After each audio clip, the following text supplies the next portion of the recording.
the few.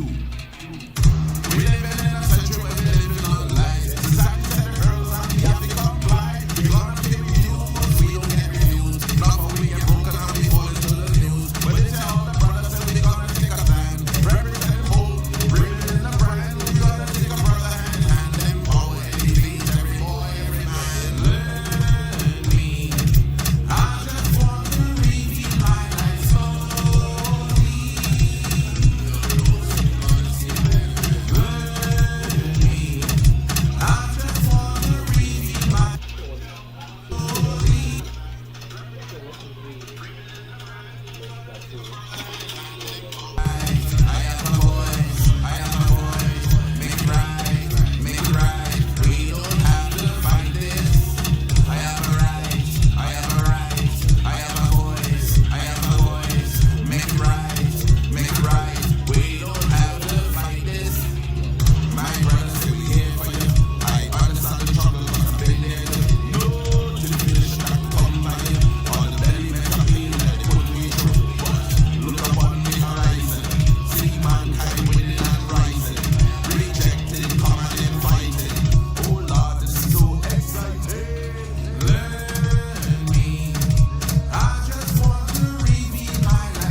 DJ, turn that music up, yes, turn it up louder. Never make it stop, take the message to the border. This is how we do it, cause we talk the truth to power. Walking in the spirit, walking in the water.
Hello, my people. Good evening. Good evening to you all. Welcome to Mike at Night. Good to have you all on. Share the live. Rock and come in. Share the live. Show me up your hearts. Let me see you put some hearts up in the air there so that we could know that you're on. We appreciate having you on so much. Don't be afraid. Thank you for those who have been joining us every single week. Good evening to my dear sister. Yep, you're rocking and coming today. Yes, Deanne Robinson. Josiane, St. Lucia, good day to you. Nice having you. Candice Alexander. Where do we have it? Darlene. From Baltimore, Darlene. Wow, nice having you, Darlene. Darling, nice having you. Kenneth Hodge, good to have you on. Okay, nicely. Share the live, people. Share it on your page, your Facebook profile, so that other people will join us and be part of this session.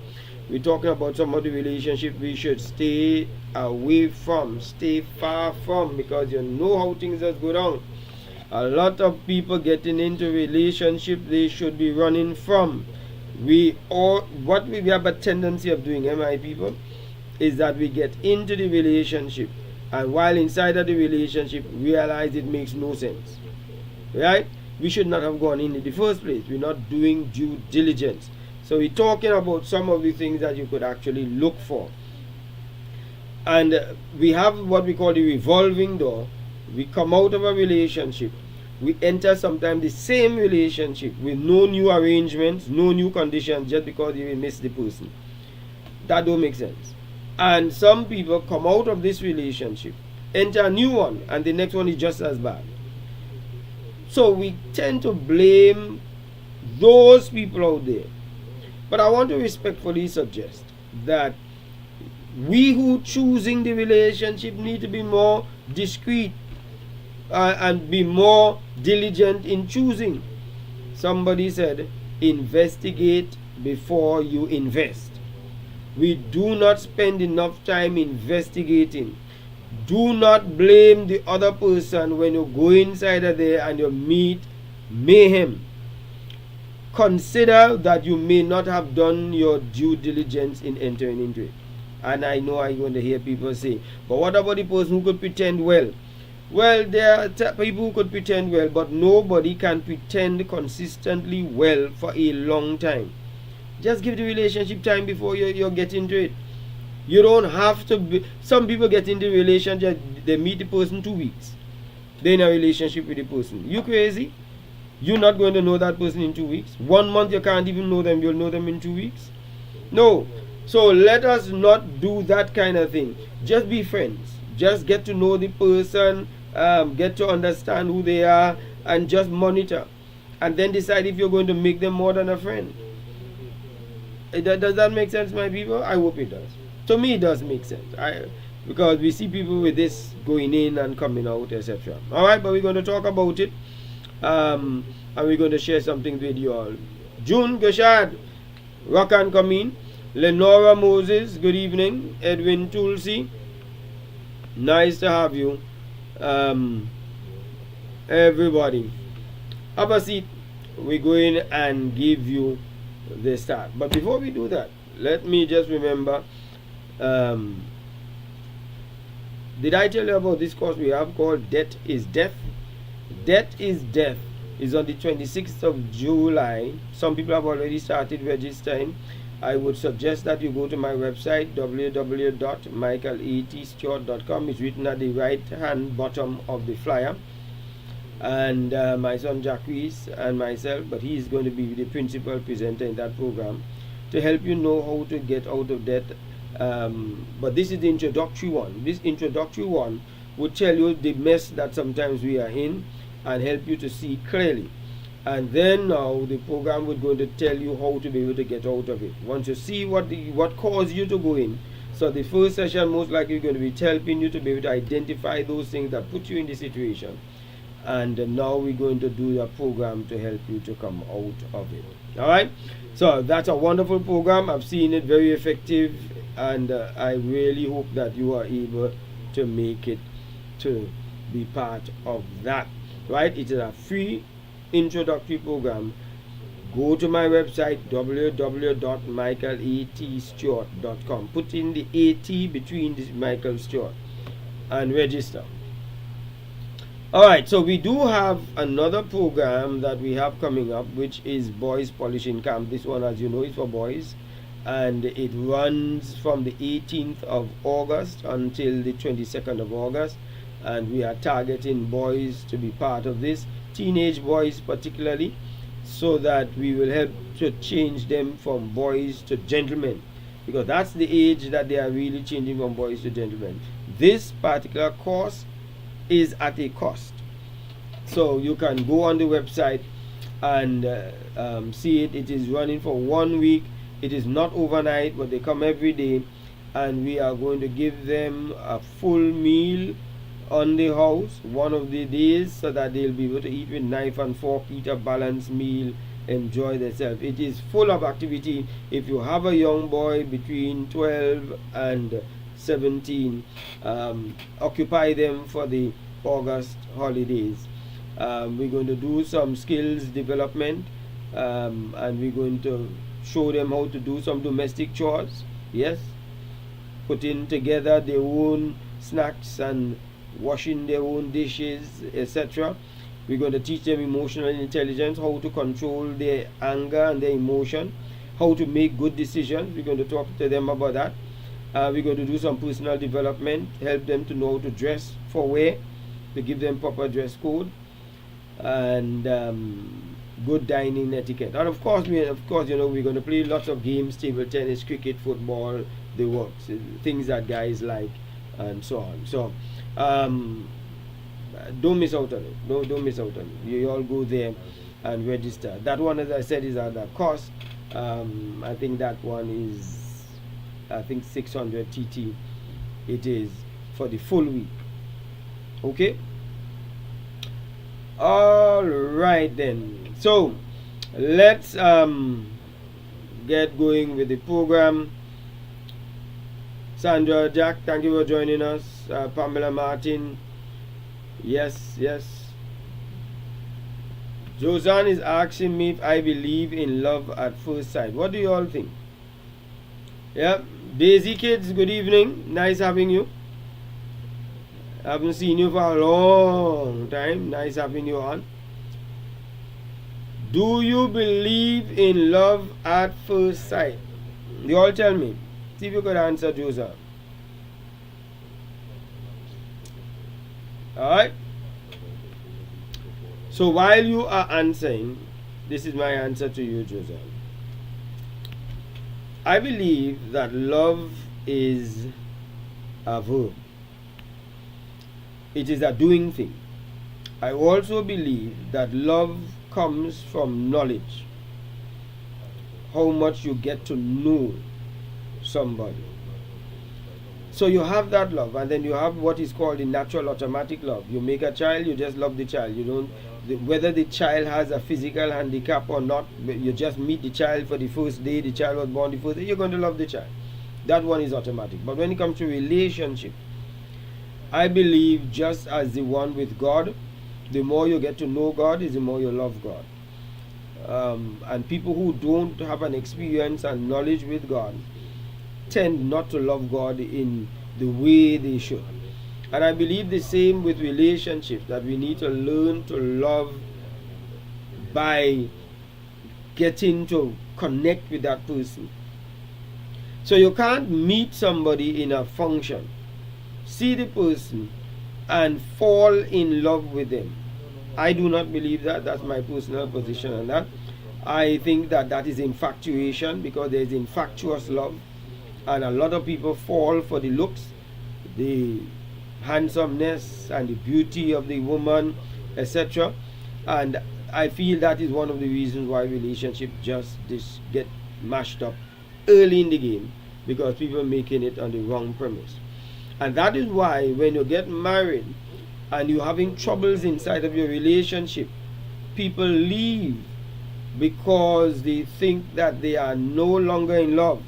They started off with the hots for the person, and then when they meet the real metal, when the pedal hit the metal, they leave, because in their head they no longer love, they fall out of love, they say. And that is because they were looking for a feeling, they were looking for happiness, they were not looking to see how they can grow into this thing. It takes many years for somebody to settle down in a relationship and finally say, yes, I think I'm really happy.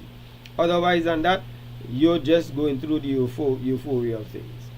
Alright, I hope that answered your question. That is my opinion. I'm not making that law. There are some people who will swear that when they meet that person, they fall head over heels and so on. Good for you. Joanne Benjamin, good evening. Nice having you. We must all accept personal responsibility, be accountable for the decision made in relationships, says Hodge. Yes. Alright. So I hope I dealt with that question from Josiah. Alright, and if you all have any other question, you all please feel free. Just ask me. I'll just give you my best opinion. So there are some relationships I think that just stressful. Some people with some personalities that we just got to be careful of and be aware. We can't go into those relationships without taking our time to assess such a person. One of those persons that I think we dealt with some of these in previous programs, but I want to add on some more today, but it would be well to review, is a parasitic person. A parasite takes and doesn't give back. A parasite sucks until it kills its host and then move on to another source. And there are some people who are parasitic. They are in the relationship for what they could get. You have money, I would come there. You have influence, I'm there. They come because you have a house. They come because you have a car. They come before you could take care of them, etc. They don't come because of you. They don't come because of what they could enhance your life by them being in it. They come to get. They come for food, they come for money, they come for accommodation, they come for influence by association. So you might find that somebody is influential, somebody has good position in government, they have some position in society. That is what they want. They want to be able to be with the preacher, to be able to be the wife of the preacher, so therefore that's what they're in for. And then when they realize the life of a preacher is a harrowing, sacrificial thing, then they gone. So you have so many people who come in for different reasons, and those type of people do not stick around during hard times. They would leave under two main conditions. One, they will come and they will take, and once you no longer have, they will go. They will come, this is the second type, they will come and they will take or try to take, and if they don't get, they too will go. Parasite. The person who you should look for is the person who's coming to give. It is more blessed to give than to receive. So you need to find somebody who takes pleasure in giving, but in today's kind of environment, the average person is in for it for how much they can get. Men and women, what they could get. And this is why if a man comes into a relationship, you want sex. Don't give him sex and see what he'll do. The man who's a parasite, he's gone after that, because it makes no sense sticking around with you. You see? But then you give him so that he wouldn't go, and then he take it and go. That's how it plays. So we've got to be wise. Pamela called them gold diggers, users and takers.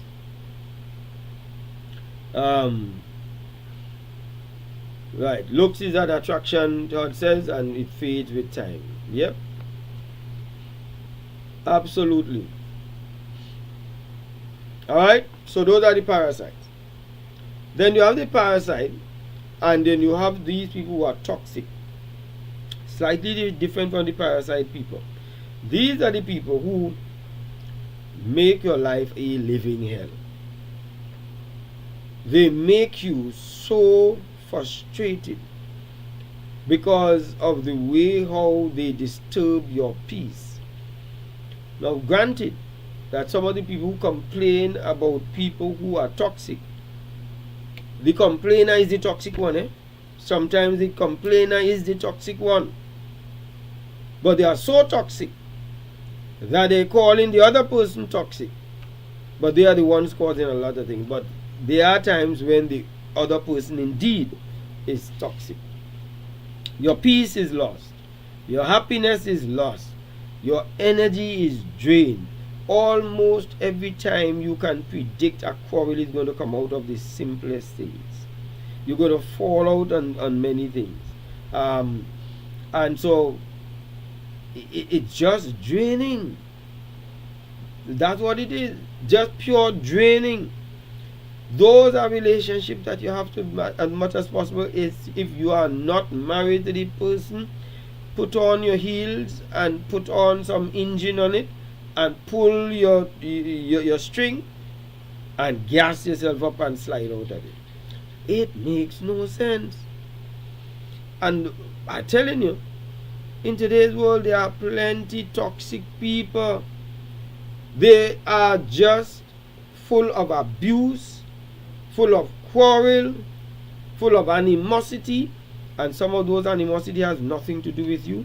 It has to do with other people that they came into their life, have to do with past relationships, have to do with childhood issues, but they are so messed up. And of course, we have some fix-it-up people. The fix-it-up people are the people who think, I could straighten out this person, I could help them out.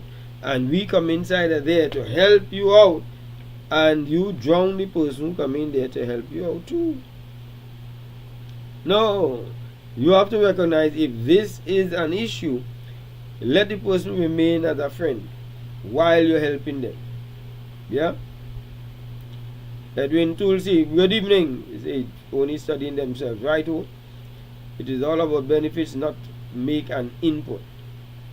Yeah, there are some people, they are pure takers. Pure takers. That's why we call them parasites.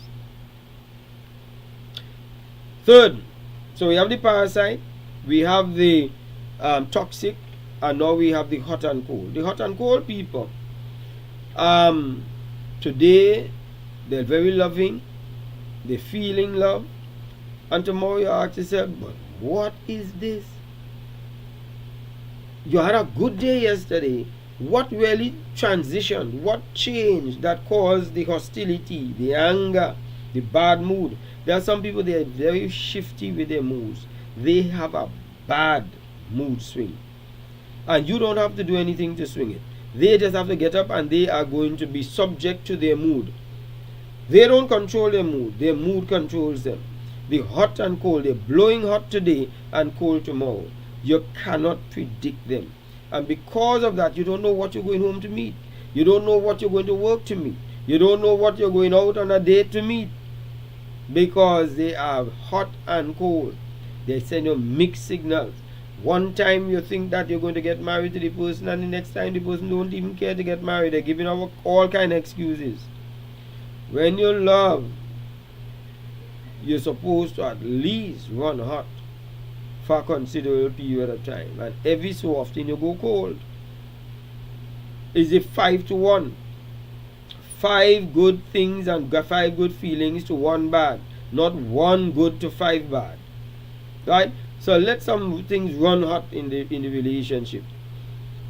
When you're eager to hang out, the person just comes and you ask them, is everything okay? Yes, everything alright. But you know everything is not alright. The mood is not there and they're killing your mood. Yeah? Both men and women do that. Right? And if you ask, okay then, is there anything that we need to talk about? No. And another time, they're all up in your face as though nothing had happened. You can't judge them. You know anybody like that, people? Nah, stay away from that person. That person's mood swings too often, and sometimes it swings without even having a reason. It may be also that they're having some mental challenges. I'm not saying they're crazy, but mental health is a real thing that people go through even while sane. Alright, so that is the hot and cold person. Then you have what they call the undefined person. Undefined person. This undefined person is the relationship. You're not sure about this relationship. You're not sure, are we going to get married? I'm not sure. Are we in a relationship? I'm not sure. It's one of those complex, complicated, hard to work out relationship. You have no idea. One time you all meeting every week, and next time the person ghosts you. You don't see them again for a long while. And then they show up back, and then they say, oh yes, well, like we really have something going. And they go on again. Undefined. No talk about where we're going to go with this relationship and how it will exist and so on. Right? Those undefined relationships mean that the person is not prepared to commit. They don't want to commit, but they don't mind having you strung along, having you part of the relationship, especially if you're giving them sex. They come and get their fill, they're all nicety and so on, they get their fill, they're gone. They just came for refueling. Right? That's what they're doing. And you are providing it. Why should you be in a relationship for 5, 6, 7 years and it is undefined even at that point in time? Why is it that some people in relationships sometimes for 10, 12 years, undefined? You have no idea how solid this relationship is, and people stay inside of it. Ma'am, you need to make a decision for yourself. Set your boundaries as to how long you will be in a relationship before you want to know exactly where it's going. So, you need to make a decision for yourself. You can't be stringing the lady along. You've got to have something in mind for the future. And you have to be putting something in place for the future. What madness is that? Yes? Let me see if there's anybody online. Right? Petal, good evening. Nice having you. Carrying feelings constantly. Yes? Alright. So, for those who joined us late, these are the relationships to stay away from. Don't go near them. Parasitic relationship. People who only come to get what they can. But you could tell that you don't have to get into the relationship to meet that person. 2, toxic people. They drain you. Your constant quarrel and chaos is as though they thrive in chaos. So parasitic, toxic, hot and cold. One time it's good, next time it's bad. But the frequency of shift between good and bad, happy and sad, quarrel and settle is too often. So your mental state is at a wreck. One time they're showing you they care, and the next time they're showing you as though they don't care. That is too much mental taxation you're paying to be in that relationship. Now I remember, I have a particular position when it comes to a marital relationship. That is a different set of advice you all need. But I'm telling you, if you're courting and you meet these type of people, left the goat with the half rope, let it go away. Do not get into that. If you are married to the person, you need to find a way to be able to work that out, bring that to their attention, and start working your way to be able to resolve that. Alright? So the undefined relationship is where we have no idea. What do you call this? What do you call this? Are we in a relationship or not? I've met people that they said, you know, they have no idea they're in a relationship. You ask them, okay, are you all having sex? Yes. Do you all meet and go out? Yes. Is the person doing anything for you, like washing your clothes, cooking for? Yes. But are you in a relationship? Kinda. That's my people business. Alright. And then you have what they call complicated. You see people write that on their Facebook. Complicated. The relationship doesn't have any commitment. This is just more or less a probation relationship. It is completely uncertain. Sometimes the person is not even yours, the person is for somebody else, and you caught in with the person for years while you know that they're with somebody else. It's complicated, and most relationships are inherently complicated today. You see? But when you're in it and you're consciously in it, you must take full responsibility for that. Alright? So, relationship that's complicated, you have a responsibility. Right? And then you have the whole baby mama drama that to be able to deal with. So if you see my number on your screen, some of you all need to call that number to secure a seat, a private one-on-one discussion, because there may be somebody listening right now who know that they have been going through some weird relationship and they're not going far with it. The relationship is stuck in the mud and you want to come out, you want to know how to deal with it, or you want to be able to make it work. Then we can meet. Right?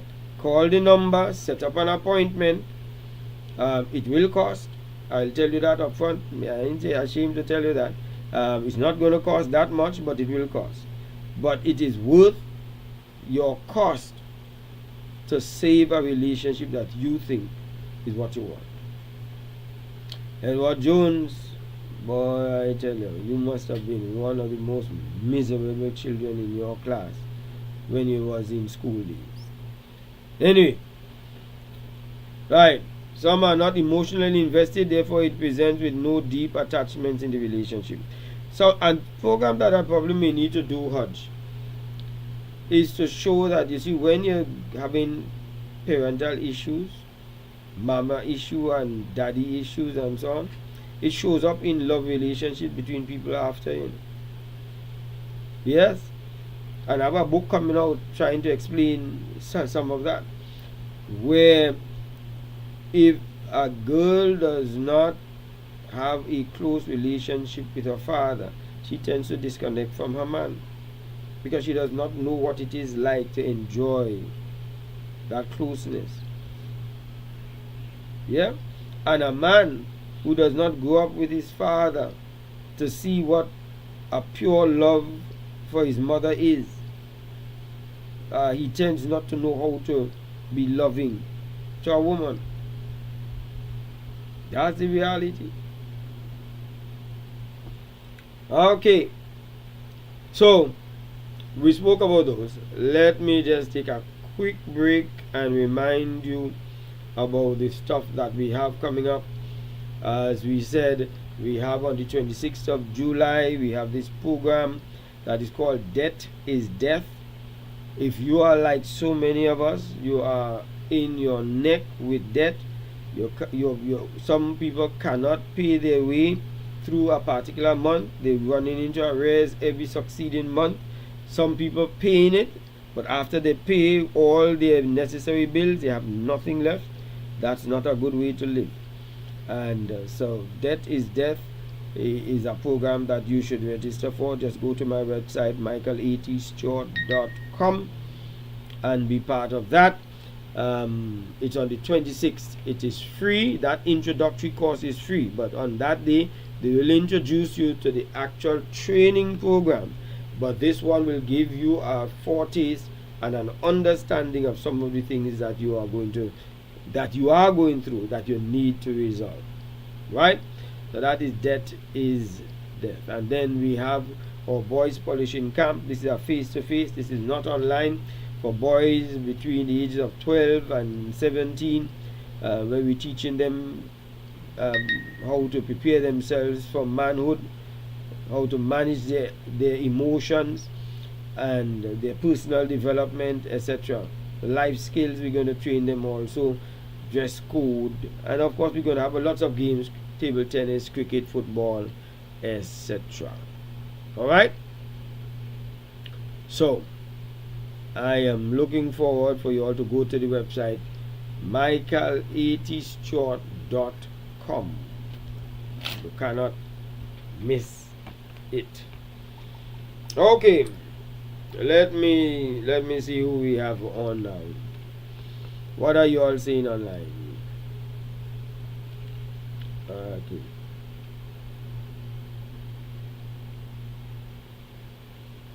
Okay, all right. So let's go now. I want to. I feel it is necessary for us to help people along in this particular thing. So I want to give you another type of person that you should not be with. The critic. The person who always knows what is not good with you. The person who always can point out your flaws. This is the person who has few compliments. And when they give the compliment, it actually shocks you that they have a complimentary phrase to make, and you ask yourself, I wonder what caused that, or what is up their sleeve for them to even give that compliment. Yeah? But there are some people like that. So this aspect of it is where the person is a constant criticizer. Some people get energy off of criticizing people. It probably makes them feel bigger, better than somebody else. But if you come up against somebody and you watch them, how they interact with other people, and you hear how they criticize, stay away. Just stay away. Because they are battery draining people. Right? If you, let's say that you go out somewhere, they would notice that your shoe is dirty, but they would not notice that you have on a new shirt or a new blouse. They almost block their eyes out from seeing something that they can comment on well. You pay for the food, or you all go somewhere and eat the food. They are able to have a good meal and tell that the juice had too much sugar, or part of the food have too much salt. Everything else tastes nice, but they wouldn't mention about that. This is a critic. This is a person who just loves to criticize. If you have ever met somebody like that, I want you to be able to put up a heart there and say, listen, I know somebody so. And I hope it's not you. I hope it's not any of us here who are just so critical that we always seeing what other people doing wrong. You offer to pick up somebody, you come late, they actually tell you come late, and that time you come to give them a lift at your behest, but they miss that. They say, you know how long I was here waiting? If you know you couldn't come, why you didn't tell me I would have take a taxi? Then why didn't you go and take the taxi? Master Saunders, good evening. Right. Okay.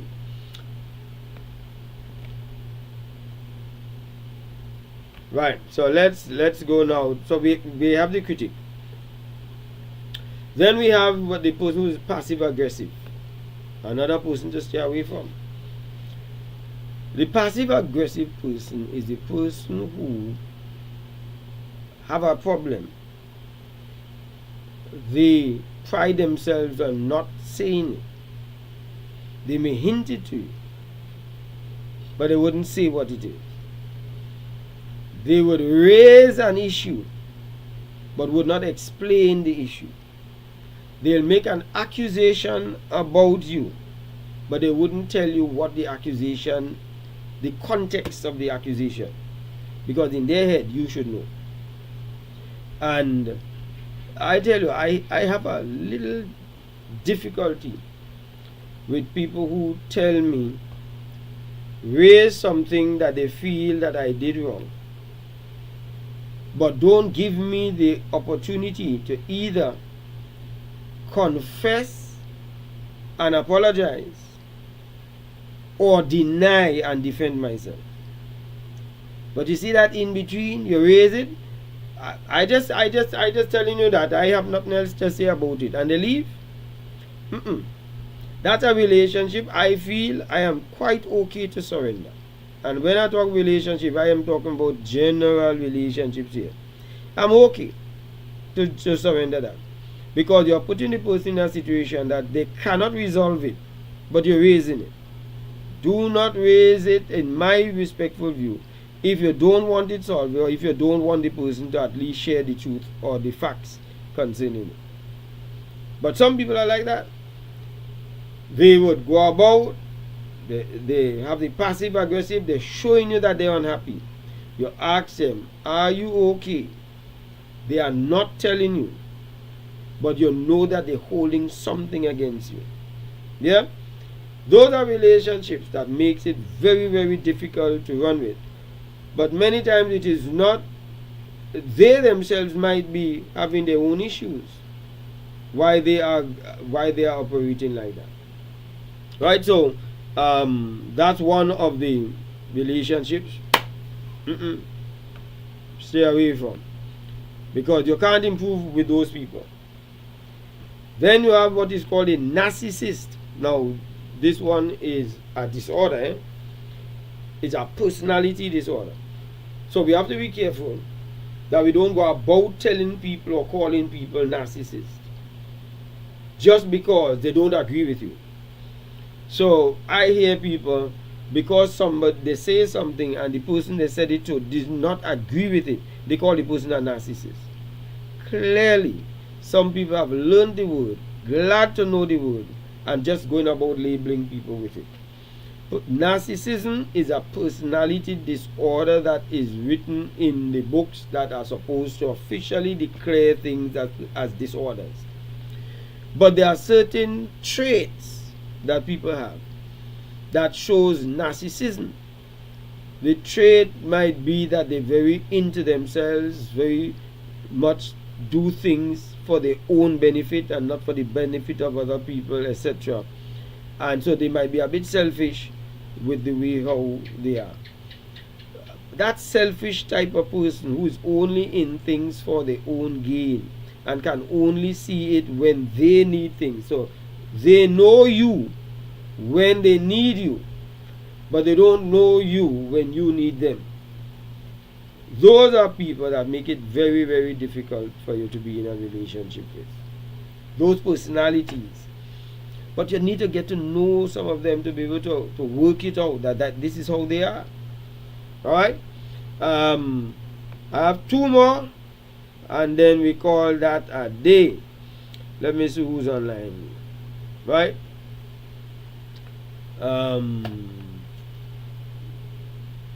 So Kenneth Hart says some are not emotionally invested, therefore it presents with no deep attachment in the relationship. Yeah. Some people are superficial in the relationship. Kenneth Hart says with fault finders, they are very uncomfortable to be around for you. They are very uncomfortable to be around or you do not know where you stand with them. Okay, the fault finders. Those are the critics, I guess he's referring to. Alright. So I think I've given you all 8 so far. So you might need to go back at the program and listen it in order to get the full import of the program. Alright. So let's deal with the last 2, and I could send you on your way.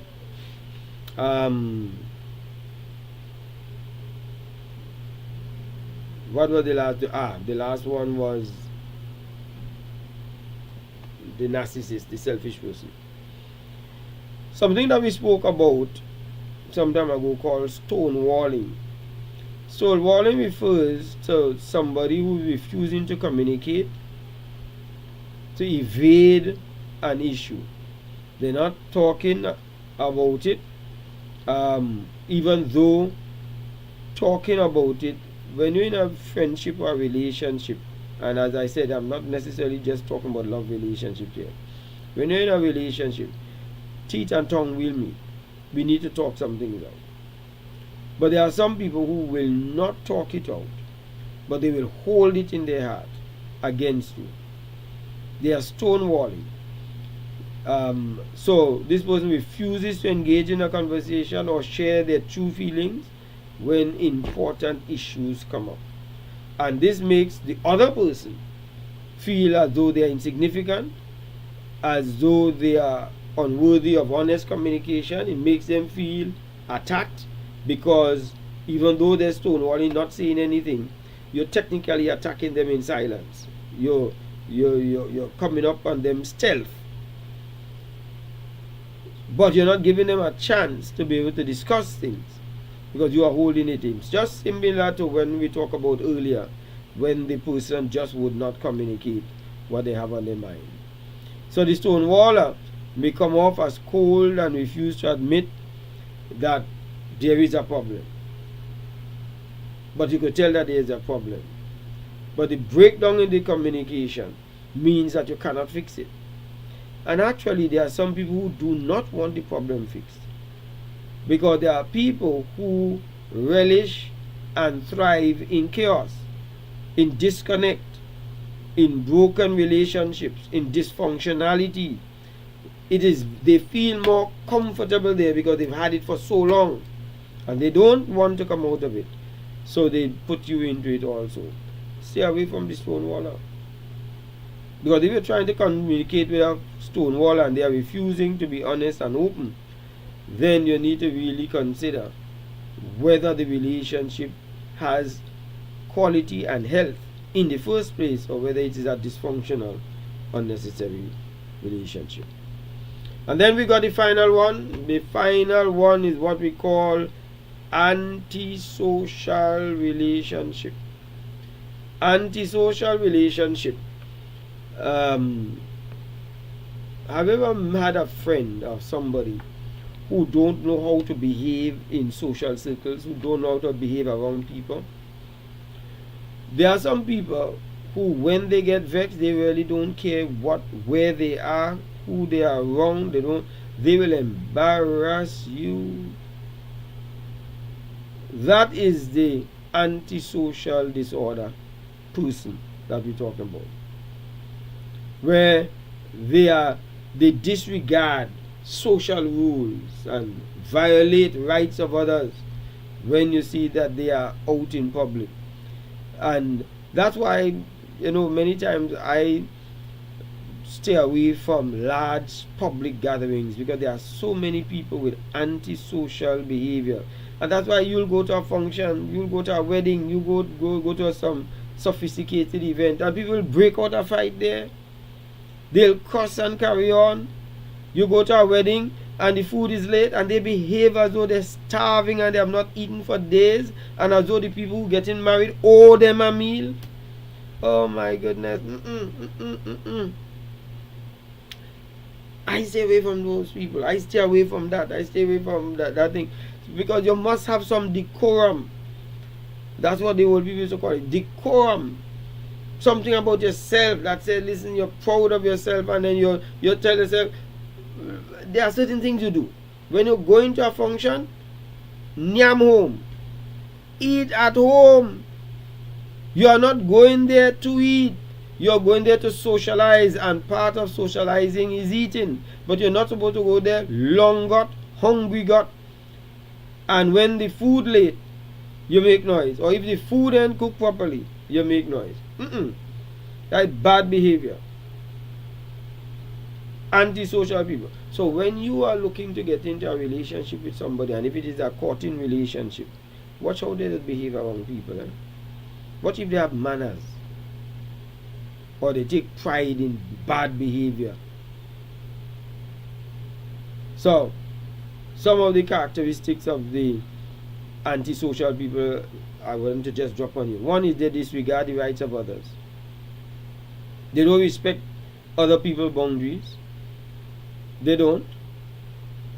As far as they concerned, they could behave how they want.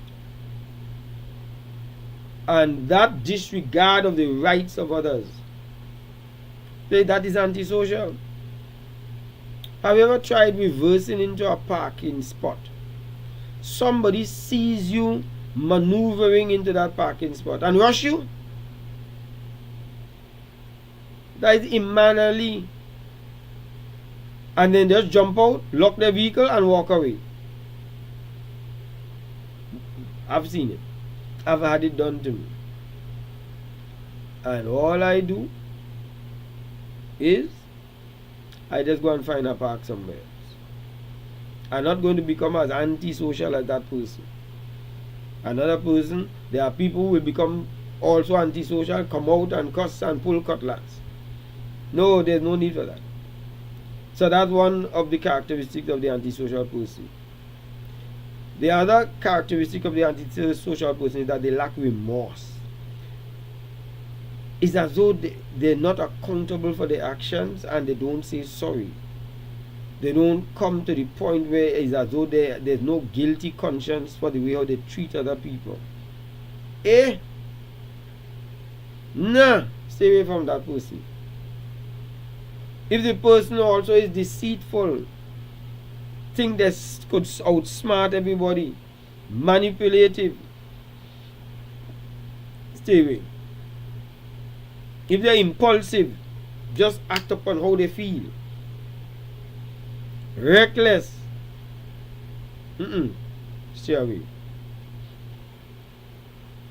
So, antisocial people should stay away from social people and society, because they have a little issue and they should get that issue solved. But some of us are guilty of those same antisocial, because I've seen some well prim, proper, respectable, quote unquote, people behave in some manners that I ask myself, my gosh, oh, miss. Alright. Yes, God, disrespect. Sandra says, thinking about themselves, out of timing. Those are the words for them. Yes, Sandra says, if she go into a banquet, she eating before she leave home. My mother taught me that. Never go in people's place hungry. Go there, and if they offer you something to eat, you can afford to be able to eat and be contented without having to go and ask back for more and more and more because you're really hungry.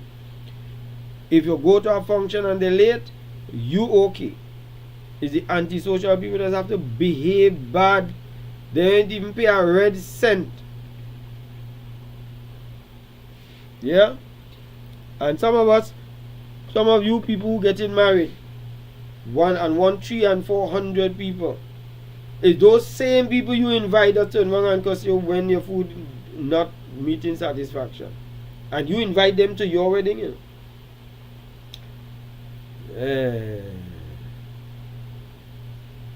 Antisocial, that's what they call them. Alright, so that brings us down to the end of today. Next week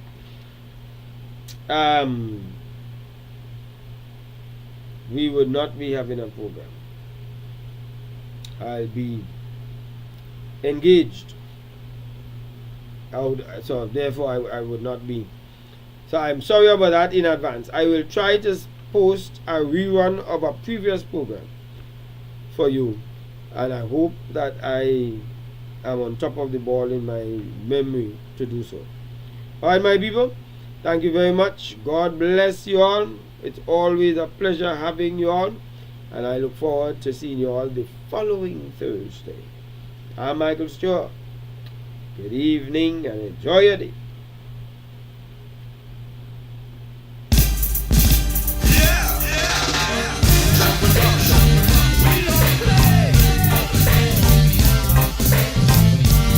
You've been faithful, God.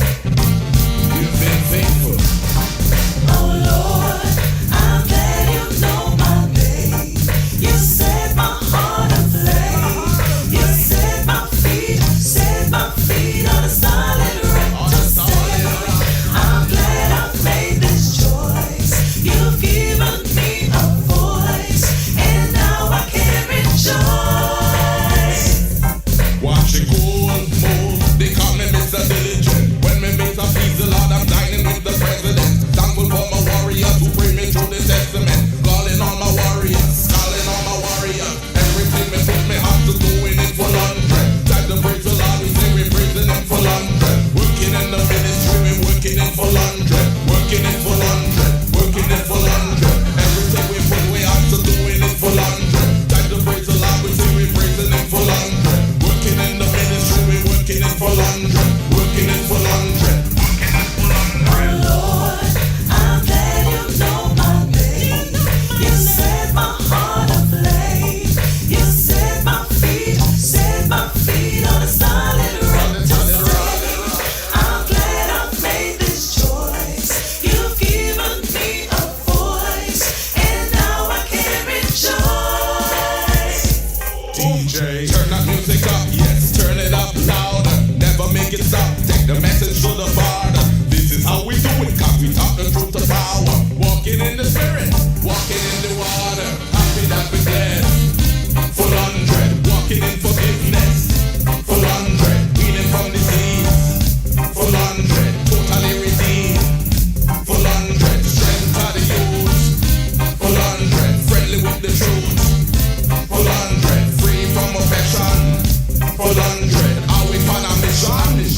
Full 100. Lord, I'm glad you know my name. You set my heart aflame. You set my feet on a solid rock to stand. I'm glad I made this choice. You've given me a voice, and now I can rejoice. They call me Mr. Diligent. When me ways are please the Lord, I'm dining with the president. Thankful for the warriors who bring me through the testament. Bring me through the testament. Bring me through the testament. Everything we put we have to doing it for 100. Time to praise the Lord, we say we praising him for 100. Working in the ministry, we working it for 100.